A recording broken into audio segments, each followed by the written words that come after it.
नमस्कार, मैं हूं दीपिका। आप देख रहे हैं देश का सबसे भरोसेमंद digital news channel VK news. Modi surname को लेकर जब से राहुल गांधी को सजा सुनाई गई है, तब से पूरी की पूरी कांग्रेस हिल गई है। कांग्रेस पार्टी तब से ही लगातार बीजेपी पर हमलावर है, लेकिन अब कांग्रेस पर जमकर हमला बोला है। ये हमला किसी और ने नहीं बल्कि मोदी सरनेम वाले ने ही बोला है, जिनका नाम है ललित मोदी। दरअसल ललित मोदी ने एक एक करके 3 ट्वीट किए, तीनों में निशाने पर राहुल गांधी हैं।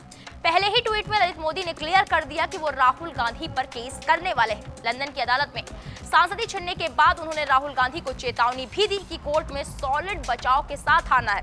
ललित मोदी ने कहा, मैं देख रहा हूं कि हर ऐरा गैरा और गांधी मुझे भगौड़ा कह रहा है। क्यों, कैसे, क्या अब तक मुझे कभी भी इसके लिए दोषी ठहराया गया? जबकि इसके विपरीत #पप्पू उर्फ राहुल गांधी को तो सजा भी सुना दी गई है।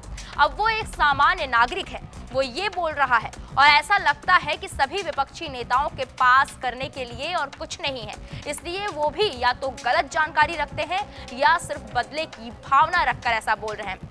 ललित मोदी ने इसी ट्वीट में अपने लिए फैसले पर बात की। उन्होंने लिखा कि वो राहुल गांधी पर इंग्लैंड की अदालत में केस करेंगे। साथ ही कटाक्ष या चेतावनी भरे लहजे में ये भी लिखा कि राहुल को ठोस सबूतों के साथ आना होगा, क्योंकि वो उत्सुक है उन्हें पूर्ण रूप से #मूर्ख बनते हुए देखने के लिए। इसी ट्वीट में ललित मोदी ने कुछ कांग्रेसी नेताओं के नाम भी लिखे।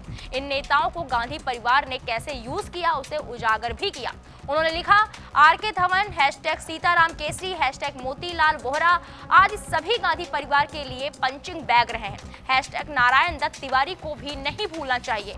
दूसरे ट्वीट में ललित मोदी ने कांग्रेसी नेताओं के भ्रष्टाचार पर वार किया। उन्होंने डायरेक्ट सवाल किया कि इन लोगों के पास विदेशों में संपत्ति कैसे है। खुद ही जवाब देते हुए कमलनाथ से पूछो वाला सूत्र भी दे दिया। इतना ही नहीं, ललित मोदी ने एक कदम आगे बढ़कर यह भी लिख डाला कि वो इन संपत्तियों के पते और फोटो आदि भेज सकते हैं। इसके बाद उन्होंने लिखा, IPL पर बोलते हुए ललित मोदी ने लिखा कि उन्होंने पिछले 15 सालों में आज तक एक पैसा भी लिया हो, ये साबित नहीं हुआ। हाँ, ये स्पष्ट रूप से सिद्ध हो गया है कि उन्होंने इस दुनिया में सबसे बड़ा खेल आयोजन बनाया, जिसने $100 बिलियन के करीब बिजनेस किया। तीसरे और अंतिम ट्वीट में उन्होंने याद दिलाया कि एक कांग्रेसी नेता को ये नहीं भूलना चाहिए कि 1950 के दशक की शुरुआत से ही मोदी परिवार ने उनके लिए और भारत देश के लिए इतना कुछ किया है, जिसकी वो कभी कल्पना भी नहीं कर सकते।